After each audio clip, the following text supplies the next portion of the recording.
Chers compatriotes guinéens, bonsoir. Ce samedi 20 novembre 2021, il est 22h50 heure de Boston.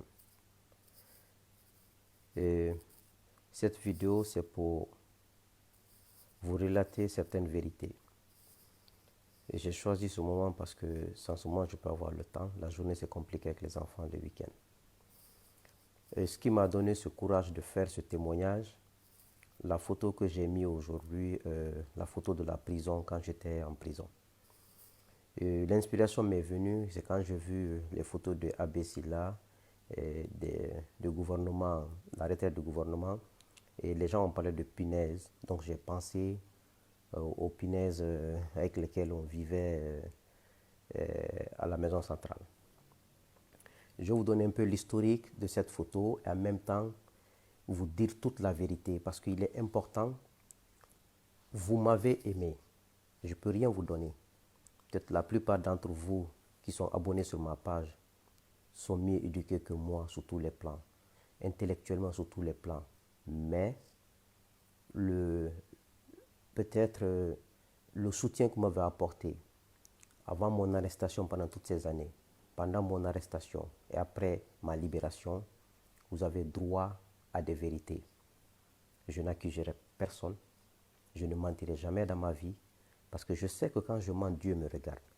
Et quand je me couche, moi quand je me couche, je dors. Mais quand tu mens, tu te couches, tu ne dors pas. Moi, je ne dors pas quand je mens. Donc, je n'accuserai jamais Alpha Condé, parce qu'il n'est plus au pouvoir. Je ne mentirai jamais sur lui, que Dieu m'en garde. Je ne le ferai jamais. Ce qu'il m'a fait et ce que je dirai. Ce qu'il ne m'a pas fait, je ne le dirai jamais. Parce que Dieu m'observe. Dieu me jugera un jour. Donc, la photo que j'ai mise aujourd'hui, vous avez vu le sang des punaises partout sur les murs. C'est une petite cellule où j'étais avec Ismaël Condé et Fonike Mangué, et le chef de CAL. C'est une petite cellule de, je crois que 1,5 m sur 1 mètre, je crois, ou 2 mètres sur 1,5 m. Quand on est arrivé, parce qu'on était dans une grande cale, c'est comme on fait 2 grands salons, on met un plafond au milieu, on construit un petit couloir. C'est là-bas que nous on était. Ça, c'était la place du chef de cale. Dès qu'on est arrivé, il n'y a pas de plafond. Il faisait chaud, chaud, chaud. Et les ventilateurs dégagent la chaleur. Et les rats sont partout. Moi, je n'avais jamais vu les punaises dans ma vie. Mais j'entends parler en malinké, Koudabi, mais je n'avais jamais vu de ma vie. Les malinké disent Dabi, les Soussous disent Kougouri. Kougouri, même, c'est en prison que j'ai appris ça. Sinon, c'est Dabi que je connaissais en malinké. Je n'avais jamais vu de ma vie. Et il y avait dans la petite cale du chef de cale un climatiseur. Mais quand le courant part, à la seconde, la chaleur recommence. Moi qui ai fait plus de 10 ans aux États-Unis, venir dans une prison où il y a 70 personnes, 2 douches, et puis les fils électriques sont partout. À 16 heures, on vous enferme. Le régisseur adjoint met la clé dans sa poche, il sort. Imaginez en cas de coup de circuit, vous allez tous mourir. Quand je regarde les fils là dehors, là, parfois il y a des masques qui se font là-bas, on éteint les choses. Et quand tu appelles les gardes te disent on n'a pas de clé. Imaginez ça dans la tête. Tu es dans une maison, enfermé avec le cadenas dehors. Et il n'y a pas de clé. Et parfois il y a des masques dedans. On pouvait mourir à tout moment. Ça déjà, même dans la tête, volume. Le volume est à fond, hein? Je ne sais pas ce qui se passe. Vous ne m'entendez pas? Le volume est à fond, j'ai mis à fond. J'enlève l'écouteur. Donc, c'est un peu, j'ai pris ces photos avant même. Et quand on a fait 3 mois, et il n'y avait pas de visite, 4e mois, après ma condamnation, il n'y a pas de volume. Bon, j'ai enlevé l'écouteur. C'est bon? Le volume est bon? J'ai enlevé l'écouteur. C'est bon? Ok. Donc, Ismaël et Fonike et moi, on a décidé de mettre la peinture pour un peu diminuer les punaises. On n'en pouvait plus. Et la chaleur, les rats tombaient sur nous. Donc, on a demandé pardon au truc. On a acheté un peu de peinture, on a mis un peu de peinture. Donc, ça a diminué un peu les punaises. Mais les autres, dans les deux grands salons, on est ensemble. Les deux grands salons, il y avait les punaises là-bas. On a mis un petit plafond et notre climatiseur qu'on utilisait est gâté. Et moi, j'ai acheté un nouveau climatiseur parce que j'en pouvais pas. C'était insoutenable. Psychologiquement, parfois, ma respiration se coupait. Tu es enfermé. Et comment c'est arrivé? Sinon, j'ai pris trop de risques. Je vais vous dire. Et je vais vous expliquer même pour la lettre. Je vais aller plus vite pour ne pas prendre beaucoup de temps. Avant que je n'aille en Guinée, j'ai dit au général Sekouba Konaté, tout le monde sait que le général Sekouba Konaté, c'est mon grand. Pourquoi je suis ami avec Sekouba? C'est lui qui m'a contacté en 2018.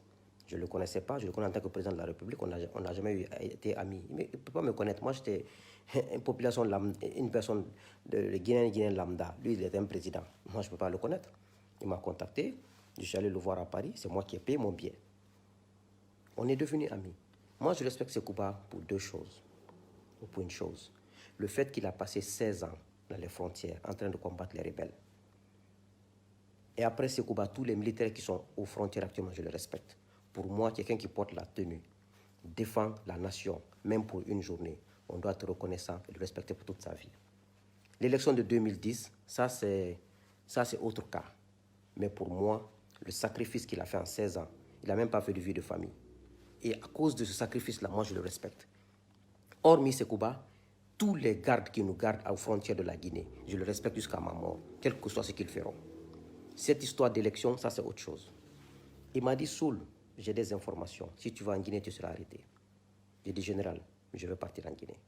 Il dit, au nom de Dieu, tu seras arrêté. Je suis parti. Arrivé en Guinée, je sentais quelqu'un, on me surveillait. Je pouvais partir à l'ambassade des États-Unis, me présenter, mais j'ai refusé d'aller à l'ambassade des États-Unis. Parce que pour moi, je n'ai rien fait, je n'ai rien à me cacher. Aizeko, le rappeur de Kill Point là, le géant là, celui qui a une imprimerie là, ils l'ont convoqué à la DPJ. Ils ont dit, Aizeko, Suleiman Kondé t'a appelé 47 fois. Qu'est-ce qu'il y a entre vous? Aizeko dit, non, Suleiman est venu pour le lancement d'un mouvement politique et on communique tous les jours, s'il m'appelle pour ça. Il dit, on va l'arrêter. Il ne faut pas le dire, hein. Aizeko a envoyé un motard chez moi et le motard m'a passé son téléphone. Il m'a dit, ils vont t'arrêter Soul. Je lui ai dit, ils n'ont qu'à m'arrêter, je n'irai nulle part. Si j'étais un peu heureux, j'étais quelqu'un qui a peur et quelqu'un qui est inconscient, j'allais aller à l'ambassade des États-Unis et ils allaient me faire sortir de la Guinée. Mais j'ai refusé. 2 jours après, ils sont allés m'arrêter avec des armes en face de Jean-Paul II après le lancement. Bref, ils m'ont amené à la DPJ. On a passé 4 jours à la DPJ, on est couché à terre. C'est là-bas que j'ai rencontré Roger Bamba. Pourquoi j'explique tout ça? Parce qu'il est important que vous ayez ma version. On ne sait jamais. La mort peut venir à tout moment. Tout le monde est à la porte de la mort. Mais si vous n'avez pas la vraie version dans ma bouche, moi qui ai vécu les faits, chacun ira de son histoire. Et les gens ne croiront que ce qu'ils vont entendre. On a passé 4 jours à la DPJ, couché à terre. Roger Bamba m'a reçu là-bas, on s'est connus là-bas, je ne le connaissais pas avant, avec mon petit.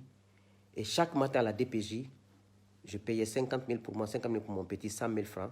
Si tu ne payes pas ça, on t'enlève à la garde à vue, on t'amène dans des cellules où il y a les bandits, où il n'y a pas de douche, où tu pisses dans un pot, tu chies dans un pot. Donc j'ai payé 400 000 à la DPJ chaque matin. 4e jour, on nous a amené sur le procureur Sidi Suleiman Ndiaye, on est parti à la maison centrale, à la maison de l'Alhamdoulilah. Arrivé à la maison centrale, 2 jours après, le lendemain à minuit, j'étais couché, j'ai eu le vertige, j'ai commencé à vomir.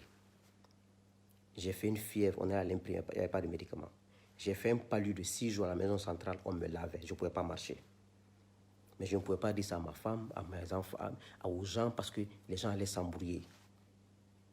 J'ai tombé malade, on me lavait. En ce moment, j'étais seul là-bas, Foniki n'était pas arrêté, Ismaël Kone n'était pas arrêté. On m'a mis de perfusion, on m'a fait des piqûres pendant combien... Je ne peux même pas passer à l'empoisonnement. L'empoisonnement, c'est parce que tu es guéri. on me faisait des piqûres chaque jour. On m'a mis du sérum encore. On pouvait aussi m'empoisonner. Mais je ne pensais même pas à ça. Parce que je ne pouvais même pas marcher, on me lavait. Donc, après 3 mois, on a commencé le jugement. On nous a jugé 100 jours. Parce que Roger Bamba est décédé 3 mois, jour pour jour. Et on est rentré à la maison centrale le 16 septembre. Le 16 décembre, Roger est décédé. Et pour le cas de Roger, si j'ai le temps, je peux vous expliquer un peu. Mais je vais aller rapidement. Donc, lors de mon procès, le premier procès a eu lieu le 23 décembre, le deuxième le 30 décembre. Le troisième, c'était la condamnation le 13 janvier. Le 30 décembre, mon téléphone est avec moi au tribunal. J'appelle François Hussein Fall, l'ex-premier ministre. Fall dit, Soul, tu es où? Je dis, je suis au tribunal. Il me dit, ah bon? Il me dit, je suis arrivé. Le président Alpha m'a appelé qu'il a besoin de moi. Il dit, ne t'inquiète pas, mon fils, je te sortirai de là-bas. Le 30 décembre. Le 4 janvier, Alpha appelle Fall. Il dit, viens, j'ai besoin de toi. Fall est parti à la présidence. Fall m'appelle, dit, Soul, je vais à la présidence. Le président a besoin de moi. Il m'a dit, il est parti, que le président lui a dit, Fall, j'ai besoin de toi. Il dit, président, avant qu'on ne commence à parler, libérez mon fils, Suleiman. Il dit, quel fils? Il dit, celui qui est venu, le président lui a dit, celui qui est venu des États-Unis. Il dit, oui, Suleiman Kondé. Alpha lui a dit, mais Fall, Suleiman est venu pour faire un coup d'État, j'ai des preuves contre lui. Fall lui dit, non, monsieur le président, Soul, c'est mon fils, il ne peut pas faire un coup d'État. Il est venu pour lancer sa formation politique. Le président dit, non, s'il est impoli, il est mal éduqué. C'est ce que Fall m'a raconté. Suleiman ne m'aime pas, je ne lâcherai pas Suleiman. Fall dit, monsieur le président, moi je ne peux pas collaborer avec vous. Et mon fils est en prison, sa mère m'a appelé, sa femme, j'ai parlé avec sa femme et tout. Il dit, il faut m'aider. Soul, c'est mon fils. Quand je dis c'est mon fils chéri. Il dit qu'il a passé 1 heure en train de parler du président de moi, qu'ils ont discuté dans son salon. Ils sont allés manger. Après, ils sont allés où le président est en train de crier. Suleiman est impoli. Suleiman ne m'aime pas. Suleiman est complexé. Suleiman est contre moi, Fall. Comment toi, ton fils peut être contre moi? Fall lui dit, ok, à cause de moi, je vous demande pardon. Libérez-le. Après que le président lui a demandé le procès à quel niveau? Il dit, le procureur a demandé 5 ans et délibéré, je crois que ça sera le 13 janvier. Le président Alpha lui a dit, ok, Fall, laisse, quand Suleiman sera condamné, je vais le libérer. Fall m'a appelé en prison, m'a tout raconté. Il m'a dit, Soul, je vais t'amener une lettre, tu vas signer pour moi. J'ai dit, ok. Maintenant, il a discuté avec Alpha sur plusieurs choses, ce sujet-là. Je lui ai demandé, mais qu'est-ce que Alpha t'a demandé? Il m'a dit, non, il veut que je sois Premier ministre, il veut que je revienne au pays. Moi, j'ai 2 ans de contrat aux Nations Unies. Je ne peux pas quitter là-bas. Il m'a dit plein de choses, je ne peux pas dire, c'est secret. Parce que je le dis, je le trahis. Après, ma condamnation le 13, parce que j'ai un oncle qui travaille à la présidence. Tout ce qu'on disait, mon oncle me le disait, et d'autres militaires aussi avec lesquels j'étais en contact me disaient ce qu'on me disait, les cadres malinqués. Je vous dis la vérité, personne n'était conseillé qui était contre moi, des jeunes cadres. Des jeunes cadres, parce qu'ils savent que nous sommes des jeunes aujourd'hui qui ont plus de l'élan en Guinée, nous serons des freins pour leur carrière politique. C'est eux qui ne voulaient pas qu'on sorte en prison. Ils ont mis la pression sur la juge de me condamner, surtout moi, sur le mandat qu'on ait minimum 3 ans ou 5 ans de prison. Elle a reçu tellement d'appels, j'ai des informations, elle a refusé, elle m'a donné 1 an. J'ai dit à mon oncle, j'ai dit 1 an, il me reste 8 mois. J'ai dit, je peux faire la prison là. Après, Fall m'appelle, il me dit, non, non, non. Il dit, ce que tu oublies, les gens sont plutôt contre toi. Ce n'est pas Alpha seul, ton entourage, les ministres. Il dit, j'ai les informations. Il dit, il faut que tu sortes de là-bas. Ils peuvent te faire du mal. J'ai même un co-détenu qui m'a confirmé ça. Je ne dirai pas son nom, il se reconnaît. Il m'a dit, Soul, je t'avais dit de ne pas venir. Les RPG sont plus fâchés contre toi que contre moi. Ils ne t'aiment pas, hein. S'ils peuvent te faire du mal, ils vont te faire du mal. Donc, le 13 janvier, me condamne 1 an. Le 21 janvier, mon oncle qui est à la présidence, c'est un homonyme à Fall, il m'amène une lettre. Il m'appelle à la réception. J'ai dit, c'est quoi ça? Il dit, c'est la lettre que Fall m'a dit de t'amener. J'ai dit, c'est quoi? Il dit, c'est une lettre de grâce. J'ai dit, mais lettre de grâce, c'est le président qui doit gracier. Pourquoi moi je dois adresser une lettre au président? Il m'a dit, Soul, ne recommence pas. Il dit, ta femme est inquiète, ta mère est inquiète. Fall se bat pour toi, on se bat pour toi. Moi, j'amène ton riz tous les jours et toi, tu viens de créer des problèmes. Je sais ce qu'on dit dehors là-bas. Il ne faut pas nous créer des problèmes. Signe cette lettre-là. Ce n'est pas toi qui as écrit, signe. Laisse-nous faire le travail pour toi. Après, l'idée qui m'est venue en tête, je voulais faire une fausse signature. Je me suis dit, mais attends, je vais faire une fausse signature à ça. Ça va me rapporter quoi? Ça va me faire quoi? Et puis Fall va me dire, Soul, tu te fous de moi? Moi, je t'amène une lettre, tu mets une fausse signature dessus. J'ai dit, c'est très dangereux ce que je vais faire. Donc, j'ai signé la lettre, j'ai appelé mon petit, il a signé. Mon oncle lui-même, il est parti déposer au truc. Ça, c'était le 21 janvier, une semaine après ma condamnation. Et Fall a appelé le président. Le président l'a dit, il n'y a pas de problème, Fall, je vais le faire. Après 6 mois de prison, j'ai un téléphone ici. J'ai envoyé un vocal à Fall. Le téléphone ne s'allume pas, sinon j'allais vous faire écouter le vocal que j'ai amené à Fall au Gabon. Fall vit au Gabon. Je lui ai envoyé un vocal. Le vocal, là, je l'ai fait écouter à Ismaël Condé, Étienne Sropogui et Fonike Mangue le même jour. J'ai mis le vocal en prison, ils ont écouté. J'ai dit à Fall, j'ai fait déjà 7 mois de prison. Il me reste 5 mois. Il faut laisser le président là tranquille. J'ai dit parce qu'il vous a demandé d'être son premier ministre ou son ministre des Affaires, vous avez refusé, il n'acceptera pas de me libérer, donc ce n'est pas la peine. Déjà, moi, je suis très à l'aise en prison ici. Chaque matin, je fais mon sport, je mange bien, je dors bien. Vraiment, il me reste 4 mois, 5 mois, je peux faire la prison là. J'ai fait écouter ce vocal. Le jour où je rentrerai en Guinée, le téléphone là, je l'ai acheté en Guinée, ça ne marche pas aux États-Unis ici. Je vais aller mettre. Pourtant, j'ai utilisé à Dakar et à Bamako, j'ai mis des puces dedans. Et ça ne prend pas le Wi-Fi de la maison. C'est Samsung A2 Core. Quand je vais rentrer en Guinée, quand le vocal sera, si les gens qui le demandent, je vais vous faire écouter. Donc, Fall m'a dit, il n'y a pas de problème. Comme tu dis comme ça, il n'y a pas de problème. Je vais laisser le président tranquille. Mais les Américains venaient me voir tous les jours. L'ambassade des États-Unis. La consul venait me voir, le vice-consul venait me voir. Il m'a apporté les effets de toilette. Il me dit seulement, tant que tu es là, on viendra. Et puis, regardez mon corps, si je ne suis pas maltraité et tout. J'ai dit, non, je ne suis pas maltraité, ça va, tout va bien. J'étais tellement devenu ami aux prisonniers, aux gardes, que je me sentais tellement à l'aise. J'ai des amis qui sont allés me rendre visite. Ils m'ont dit, mais Suleiman, mais toi, tu es en vacances ici. Parce que je me suis donné la paix du cœur. Je savais qu'ils n'étaient pas prêts à me relâcher. Je faisais du sport. Moi, j'ai même oublié la lettre là. Après, il restait 2 mois, 25 jours. Alpha avait la pression de la communauté internationale. Il avait la pression des Américains. Il avait la pression de tout le monde. Donc, pour Madik Sans Frontières, je vous le dis très clair, c'est Madik lui-même qui a initié. Alpha Condé n'a jamais demandé à quelqu'un de faire une lettre pour qu'il sorte de prison. Ça, je vous le dis. C'est lui qui le dit. Dites que Suleiman dit qu'il ment. Il ne faut pas qu'on ment parce qu'il n'est plus au pouvoir. C'est Madik Sans Frontières qui a initié la lettre là. Il a écrit, il dit, je ne reste pas en prison. Mais il a vu, il a demandé pardon publiquement au président, et puis il a écrit la lettre, il dit, je sors, il dit, Soul, je sors de prison. Moi, je ne suis pas fait pour la prison, je suis un homme d'affaires. Il a fait la lettre, le président l'a sorti, il a demandé merci au président. Maintenant, moi, comme Madik est sorti, ils ont la pression sur eux, les Américains ne le relâchent pas. Ils m'ont envoyé le directeur national des services pénitentiaires, Charles-Yves Maka. C'était, je crois, le 22 juin. Charles-Yves Maka vient me voir. Il dit, Suleiman, on dirait qu'il m'a enregistré. Le ministre de la Justice, Mour Doumbouya, m'envoie. Est-ce que la lettre qu'on a reçue de toi, est-ce que c'est sincère, est-ce que c'est de toi? J'ai dit, quelle lettre?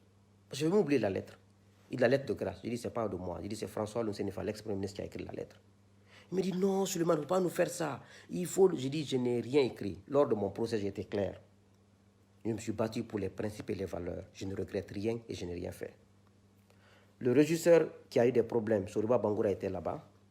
Le régisseur a dit, ah, c'est des jeunes manipulés. Le régisseur a dit, monsieur le directeur, ce jeune-là, ça fait 9 mois. Il dit, il n'est pas manipulable. Il est tout sauf manipulable. Le régisseur l'a dit devant lui. Il s'est levé, il est parti, il a manipulé son téléphone. C'est comme s'il m'a enregistré. Il est revenu, il a dit, ok, ça va. La même nuit, je sors de cette réunion, je vais dans la cale. Foni qui était assis, un ami m'appelle, il dit, Soul, ah, il y a une de tes lettres sur les réseaux sociaux. Je dis, quelle lettre ça? Une lettre de grâce. Il dit, moi, je n'ai jamais fait de lettre de grâce.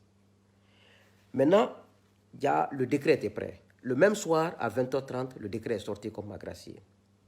J'ai dit à mes co-détenus, je ne parlerai pas, parce que je ne remercierai pas le président. Parce que, pourquoi je vais le remercier? C'est lui qui m'a mis en prison, et je n'ai rien à lui dire pour le remercier. mon co-détenu m'a dit, comme je te connais, comme tu dis, tu ne parles pas, ne parle pas. Si tu parles, je sais que tu vas les attaquer. Si tu les attaques, ils vont t'arrêter, ils vont t'amener, et nous, notre sortie sera compromise. S'il te plaît, ne parle pas. J'ai dit, il n'y a pas de problème. Donc, il dit, comme tu as décidé, ou comme je suis sorti de prison, à ma sortie, vous avez vu, j'étais à la porte, les journalistes étaient là-bas, je n'ai pas voulu parler. Parce que je ne veux pas dire à Alpha merci. Pourquoi je vais lui dire merci? Il a fait quoi pour moi? Il n'a pas fait du bien pour moi. Le fait de me mettre en prison 9 mois, je sais ce que ça m'a coûté. J'ai dépensé en prison plus de 70 millions. Je sais tout ce que tu fais, là, même pour te laver, tu payes. J'étais tellement ami aux gardes qu'on m'a octroyé même une douche privée, comme je vous ai dit. On m'a octroyé une douche privée. Donc, c'est pour cela que je n'ai pas parlé à ma sortie. Et quand je n'ai pas remercié Alpha, j'ai des informations qu'Alpha a dit, vous avez vu, ce n'est pas lui qui a écrit la lettre. Ces ministres ont dit, vous avez vu, ce n'est pas lui qui a écrit la lettre, on l'a dit de ne pas le relâcher. Les ministres d'Alpha voulaient que je périsse en prison, surtout les ministres jeunes. Et pas autre chose, les jeunes cadres malinqués. Je connais tout ce qu'ils disaient, j'entendais. Et truc qui était ministre de la Sécurité, Damantan. Damantan qui se tapait la poitrine. En 2009-2008, Damantan n'avait pas de boulot, il était sans emploi. Moi, j'ai fait un recrutement au compte du Fonds national d'insertion des jeunes, FONIJ. Damantan, j'ai fait un appel d'offres dans le Lynx. Damantan est venu à notre bureau au Novotel, j'ai fait le test, je lui ai fait l'interview. Il a fait avec moi et un autre ministre d'Alpha Condé, je ne dirai pas son nom, et Mohamed Nabé, qui était le directeur de FONIJ à l'époque. Quand Damantan me voyait, M. Condé, ça va? Damantan se tapait la poitrine. J'ai entendu tout ce qu'il a dit. Il s'est tapé la poitrine qui m'a arrêté. Pourtant, en 2008-2009, c'est moi qui l'ai recruté. Je lui dis haut et fort. J'ai tous les documents avec moi ici. Les rapports et tout. Je l'ai recruté. L'interview, c'est moi qui l'ai fait rentrer. La première question, c'est moi qui l'ai posée. Donc, quand je l'entendais se taper la poitrine, je l'ai coffré. Je l'ai mis. Ça me faisait rire, quoi. Pendant ce temps, moi, j'ai un CV. J'ai une conviction. Tout le monde sait ça de moi. Donc, c'est comme ça cette lettre est venue. Quand je suis sorti, je n'ai pas dit. Et Alpha était rongé parce que je n'ai pas dit merci. Parce que ce n'est pas de moi. Je vous jure une chose. Moi, je suis quelqu'un, je me contredis jamais. Si j'avais écrit cette lettre, j'allais dire merci, Monsieur le Président, merci de m'avoir gracié. Ça n'allait pas me diminuer, ça n'allait pas me tuer, mais j'allais le faire. Vous avez vu, demandez aux journalistes, lui de finesse, Diallo, qui était là-bas. Je n'ai rien dit. Je n'ai pas dit Alpha, non, je n'ai pas voulu parler. Parce que je n'allais jamais le remercier. Mais quand même, voici l'histoire de la lettre. Et mon oncle, là, il est toujours à la présidence là-bas. Et ceux qui ont manigancé tout ça, Fall m'a dit un jour, Soul, reste comme tu es, mais laisse-nous faire ton travail, s'il te plaît, pour que tu sors de prison. C'est tout. Donc, m'a dit que c'est lui qui a initié sa propre lettre. Ce n'est pas Alpha qui a mis la pression. Pour Grenade, je ne connais pas. Donc, c'est comme ça. Et quand j'ai fait mon procès, vous avez vu lors de mon procès, les journalistes ont suivi tout. Sinon, c'est au moment du procès que je devais dire, Monsieur le Président, excusez-moi, mais je dois vous dire ça. Il est important pour le respect que j'ai pour vous, pour que vous chassiez. C'est ça. C'est comme ça la procédure a été faite pour Souleymane Condé. C'est tout. Mais, parce qu'il est important, l'histoire, si vous voyez qu'on est toujours on est dans les confusions en Guinée, c'est parce que les témoins clés de l'histoire n'ont pas voulu parler. Il faut que je vous explique comment la lettre a été écrite et comment je suis venu en prison là-bas et ce qui s'est passé. Parce que cette vidéo peut rester 100 ans, 200 ans. Mes enfants vont écouter, mes petits-enfants vont écouter. Mais si je ne dis pas ça, chacun va aller dire son histoire de son côté et tout ça. Mais il est important de le dire. Parce que comme on dit en malinké, la parole a plus longue vie que la personne. J'ai voulu vous faire partager ça pour le respect que j'ai pour vous et pour que vous chassiez comment je suis, quel genre de personne je suis. Quand je fais quelque chose, je m'assume. Je n'ai pas peur, je ne suis pas influençable, je ne suis pas intimidable. Si j'étais influençable, je n'allais même pas continuer ce combat de 3e mandat. Ma mère m'a mis tellement de pression que j'allais abandonner. Mais je ne suis pas quelqu'un qu'on influence. Je ne suis pas quelqu'un qu'on truc. Donc, mes chers abonnés, c'est pour le respect que j'ai pour vous. Alpha, peut-être il a fait derrière moi, l'ex-président Alpha. Il n'a jamais contacté quelqu'un en prison là-bas pour t'influencer, pour t'intimider, il n'a pas fait ça. S'il avait des mauvaises intentions, c'était au fond de lui. Peut-être il le mettait en marche petit à petit. Même quand ils nous ont arrêtés, quand ils ont pris qu'on a le coronavirus, des mensonges à la maison centrale là-bas, Ils nous ont mis prison dans prison. Nous, on a tellement pagaillé là-bas.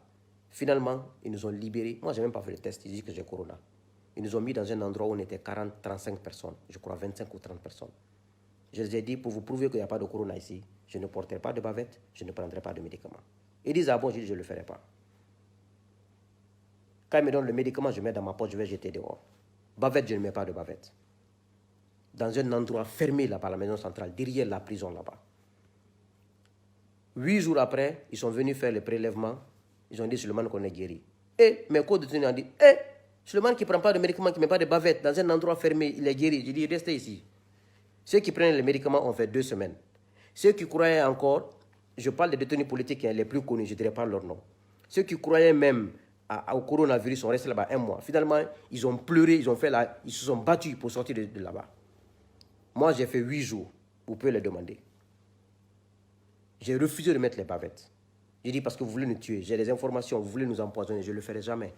Quand les médicaments viennent, je mets dans ma poche. Ils viennent prendre température. Je dis, ils se maquillent, on dirait des cosmonautes. Je dis aux médecins, pourquoi vous ne pas bien comme ça? Il n'y a pas de corona ici, vous mentez. Il me dit, Suleiman, arrête. Je dis, il n'y a pas de corona. Vous mentez. Vous voulez nous empoisonner, nous, les détenus politiques. Je ne prends aucun médicament. Ils sont venus faire le prélèvement. Suleiman, qu'on est guéri. Je dis, vous mentez. 8 jours. Des menteurs comme ça, là. Donc, c'est pour vous dire un peu combien de fois, moi, je ne me réunis jamais. Et quand je fais quelque chose, je l'assume. Je fais quelque chose, je l'assume. Et je ne mens jamais sur quelqu'un, je n'accuse jamais quelqu'un. Parce que Allah me regarde. C'est Allah qui juge. Et je disais en prison là-bas, Malik Sans Frontières peut témoigner. Mes co-détenus peuvent témoigner. Je disais, je dis, je vous dis une chose. Alpha est son 3e mandat. Il ne fera pas 2 ans au pouvoir. Son pouvoir va tomber. Quand on m'a libéré, l'ambassade des États-Unis, je ne sais pas comment ils ont eu le numéro, un de mes entourages avec lesquels j'étais dans la voiture, les Américains l'ont appelé, qui veulent me rencontrer. J'ai dit, comment les Américains ont su que je suis dans cette voiture? Le lendemain, je suis à l'ambassade des États-Unis, c'était le 23 janvier. J'ai eu une réunion avec l'ambassadeur, avec ses conseillers, avec la consul, dans le bureau de l'ambassadeur. 2 heures de temps. Ils m'ont demandé qu'est-ce que je pense sur la situation. J'ai dit, hey, préparez-vous à une nouvelle transition en Guinée. Ils ont dit quoi? Ils notaient tout. J'ai dit, préparez-vous à une nouvelle transition en Guinée. J'ai dit, parce que Alpha a violé la constitution, il n'est plus légal, et les militaires vont prendre le pouvoir à tout moment. Les Américains ont tout noté. Quand il y a eu le coup d'État, j'ai reçu 2 emails de l'ambassadeur et de la consul. J'ai les emails dans mon téléphone. J'ai dit, préparez-vous. On a parlé de plein de choses, on a passé 2 heures de temps. Mais je les ai dit de se préparer pour une transition en Guinée. J'ai dit, parce qu'il y aura une transition. Il n'y a rien à dire. Donc, c'est pour vous dire que moi, c'est ma nature. Ceux qui me connaissent depuis l'enfance, ceux avec lesquels j'ai fait l'école me connaissent comment je suis. Je suis nerveux, j'aime me bagarrer, j'aime faire des problèmes, mais je ne mens jamais. Quand j'ai tort, je demande pardon. Quand j'ai tort, je reconnais mes torts et je demande pardon. Je ne suis pas parfait. Pourquoi je vais prétendre être le héros ou être sans défaut? Non, j'ai des défauts. Voici un peu l'histoire de la lettre. La lettre est de François Luceni Fall et de son homonyme, Luceni Koma, qui est à la présidence. Et je n'ai fait que signer, et ça, il fallait que je signe. Parce que, mais quand même, les gens veulent t'aider. Mais toi, tu es qui? Je suis mieux qu'eux. Ils ne sont pas obligés de m'aider. Donc, voici un peu. Et quand on m'a fait le décret, sachez une chose. Tous les détenus politiques étaient heureux parce qu'ils savaient qu'une semaine après, ma libération allait libérer. Mais c'était mal connaître Alpha. Alpha n'était pas prêt. Je ne sais pas ce qui l'a poussé à me libérer. Peut-être qu'il disait qu'en montrant cette lettre, ma carrière politique était finie. Mais ce n'était pas Alpha qui était à la base. C'était ses ministres, ses directeurs qui veulent être des leaders politiques maintenant, mais qui me trouvaient comme des menaces parce qu'eux, ils ont du sang sur la main. Ils ont du sang économique sur la main. Ils ont du sang humain sur la main. Et moi, je n'ai pas ça. Je n'ai pas ça. Et je peux tenir ma tête, je peux leur parler face à face partout. Mais eux, ils ne peuvent pas parler en Guinée maintenant. La population guinéenne est éveillée. On ne peut plus nous amadouer, c'est fini ça. Donc voici un peu. Et puis le ministre de la Justice, le jour où Charles-Yves Makan est venu, et Maurice Doumbouya, le jour de notre libération, on a fait 1 heure dans le bureau de réunion, on attendait. Le ministre appelle qu'il est en réunion, après la réunion, il appelle. Suleiman, j'espère que tu ne referas plus ce que tu as fait. J'espère que tu regrettes. Je dis, regretter quoi, monsieur le ministre? J'ai dit, moi, je n'ai rien fait. Je n'ai pas écrit de lettre. Ah, Suleiman, toi aussi, je n'ai pas dit ça. J'ai dit, moi, je suis venu en Guinée préparer l'avenir. C'est pour cela que je suis venu lancer un mouvement politique. Il me dit, non, Suleiman, tu sais, tu es jeune, je suis jeune, on va préparer l'avenir ensemble. Hein, je me suis dit intérieurement, si Alpha t'entend dire ça, il va te limoger le même jour. On va se donner les mains, on va construire le pays ensemble, mais on ne va pas se disperser. J'ai dit, je veux que vous reteniez une chose. Je n'ai pas écrit de lettre, elle est de François Le Sénifal. Je n'ai pas demandé de pardon et je n'ai même pas... Parce que dans mon procès, j'ai été clair à la barre. C'est à la barre que je devais avoir peur, monsieur le ministre. Il me dit, ok, Suleiman, ce que je te demande, mon bureau est ouvert à toi. Charles-Yves Maka, le géant, le directeur national de CPNS, il était assis. Il y avait le régisseur qui était assis. Suleiman, si tu viens à mon bureau est ouvert à toi. Je dis, monsieur le ministre, ce n'est pas la peine. Il ne faut pas insister, je n'irai pas. Non, tu sais, on doit se donner les mains, on doit être d'accord. Je dis, j'ai compris, il n'y a pas de problème. Je dis, je vais voir. Un autre ministre a encore contacté un de mes oncles de venir. J'ai dit à mon oncle, je n'irai pas. Je ne veux rencontrer personne. Parce que c'était pour dire que Suleiman est venu à mon bureau, on prend des photos, à Alpha a donné de l'argent, on donne de l'argent. Moi, mes convictions sont inviolables. Je suis ce que je suis. Je suis comme ça, c'est ma nature. Je suis un homme de principe depuis l'enfance. Je ne sais pas faire la différence entre les êtres humains. Mais on ne m'amadouille pas. Quand tu me dis quelque chose, je te dirai que je ne le ferai pas. Et quand je ne le ferai pas, je te dirai très clair, je ne passe même pas à côté. Sinon, le troisième mandat, vous savez, depuis le 16 mai 2016, Espace FM m'a interviewé. J'ai même l'interview sur mon truc. J'étais l'un des premiers à dire aux Guinéens qu'Alpha avait un troisième mandat. Je sais que la pression que j'ai eue, mais je n'ai jamais abandonné. C'est après 9 mois de prison, 2 mois et demi qui me restent, je vais demander pardon à Alpha. Pourquoi? Je ne suis pas condamné 3 ans, je ne suis pas condamné 5 ans. Je ne peux pas vous dire tous les détails de cette prison. Mais je vais vous dire une chose. Je n'étais pas pressé de sortir en prison. Il y a même un de mes co-détenus qui me disait en prison là-bas, c'était devant Madik. Madik peut témoigner, ou bien d'autres peuvent témoigner. Il dit, Soul ne veut pas sortir de prison, il est trop habitué à cette prison. Il se sent tellement à l'aise. On me disait tout ça. Je ne dis pas ça pour me vanter, mais c'est pour vous dire la réalité des choses et la vérité de ce qui s'est passé. Donc c'est un peu ça. La mort de Roger Bamba aussi, je ne peux rien parce que Roger Bamba mangeait avec moi. Roger, je l'ai connu à la DPJ. Je ne le connaissais pas, mais c'est moi qui l'ai pris en charge, et lui et mon petit. Le matelas sur lequel Roger dormait, c'est moi qui ai payé. J'ai payé 3 millions de francs guinéens. Quand tu vas en prison, tu dépenses l'argent. 1 million pour Roger, 1 million pour mon petit, 1 million pour moi, pour qu'on nous amène dans un endroit où c'est bon. Où on ne nous amène pas chez les grands bandits où on fume la drogue, la cigarette et l'alcool, où on boit l'alcool. Quand j'ai payé l'argent, Roger m'a dit, Soul, paie à son nom, pourquoi tu payes l'argent Soul? On va pas faire 1 mois en prison. J'ai dit, hey Roger, pour le moment, payons ça. J'ai payé 3 millions. Ça, c'était le prix des matelas. Roger a dormi sur un matelas, mon petit sur un matelas, et après moi j'ai eu mon truc. Et le déjeuner, c'est moi qui assurais. La journée, la femme de Mme Alimatou Daleng amenait un bol pour Roger. Et ce que Roger mangeait. La nuit, c'est moi qui assurais. Je donnais l'argent au truc, ils achetaient d'atchiquer pour nous dehors, ils achetaient du poulet pour nous dehors, j'assurais. Donc, si on devait empoisonner tous, on mangeait dans le même bol. Le seul bol dans lequel on ne mangeait pas, c'est quand on lui amenait à manger la journée, et ça, c'est Mme Alimatou Daleng qui amenait à manger. Roger, quand je faisais du sport, venait faire du sport chaque matin à mes côtés, il marchait, moi je courais. J'ai dit, mais Roger, pourquoi ton pied est enflé? Il me dit, je ne sais pas, ça c'est depuis la DPJ, j'ai remarqué ça. C'est moi qui l'ai pris avec commandant Walto et 2 prisonniers dans la mine à l'infirmerie. Le dernier manger qu'il a mangé, c'était ma soupe. J'étais enrhumé, parce que j'étais tout le temps enrhumé là-bas. J'avais le palu. Mais il y a une dame, Mme Lee, Marietou Cham, qui m'amenait tous les produits. Je la remercie et que Dieu la bénisse, que Dieu bénisse ses enfants. La dame là m'amenait les produits de palu, de rhume tout le temps. Mme Yansane Fatou Baldé, ma djadja, elle aussi, elle m'amenait des médicaments, de l'argent. Donc, j'étais enrhumé, mon oncle m'a amené de la soupe. Roger est venu me voir, il dit, Soul, j'ai mal au ventre. J'ai dit, Roger, il dit qu'il est constipé. J'ai dit, il faut boire la soupe là. J'ai bu pour moi, il a bu, j'ai donné, Founé qui a bu pour lui. Et après, j'ai fait sortir la soupe pour les autres, pour qu'ils boivent. Parce qu'on était plus de 70 personnes là-bas, tout le temps malades. Donc, on l'a amené, le médecin l'a fait le truc, il a dit, le médecin m'a dit, Suleiman, il dit, lui, il est atteint d'une cirrhose de foie au stade terminal. J'ai dit, quoi? C'est comme ça. Donc, quand on parlait d'empoisonnement et tout, écoutez, si on devait empoisonner quelqu'un là-bas, c'était nous qui étions plus connus là, les plus dangereux là, c'est qu'on allait empoisonner. Donc, en Guinée, il faut qu'on ose dire la vérité. Même quand je ne t'aime pas, je ne mentirai pas sur toi. Mais c'est en mentant qu'on rend l'histoire confuse. On l'a amené à l'hôpital et pour le laver, je l'ai dit à mon petit, je lui ai dit, il faut le laver, Roger. Il l'a mis dans la douche, il l'a lavé. Et c'est moi qui faisais les démarches parce que je ne pouvais plus prendre les charges de l'amener à l'hôpital. Je n'avais plus d'argent. Je suis allé voir les responsables de l'UFDG qui étaient assis dans le bureau là-bas. Il y avait le doyen Shérif Ba, il y avait Gawal, il y avait Selou Baldé, il y avait Abouleba. Je lui ai dit, donnez l'argent, Roger doit à l'hôpital. Je sais ce que Gawal a dit là-bas. Mais j'ai appelé l'infirmière, ils ont donné l'argent à l'infirmière. L'infirmière l'a amené à l'hôpital. À minuit, la femme de Roger m'a appelé, Roger est décédé. Donc, il faut restaurer l'histoire. On doit dire la vérité, même quand ça nous fait mal. Si Roger a été empoisonné, je ne pense pas si c'est la maison centrale.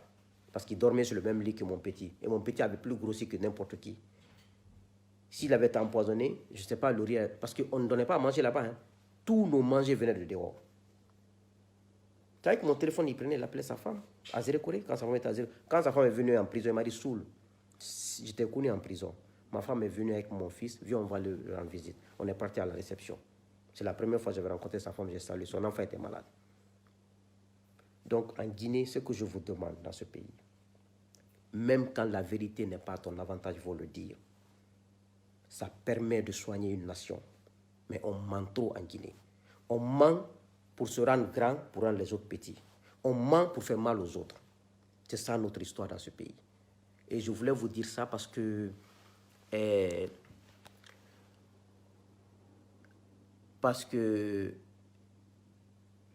notre pays vit de ça.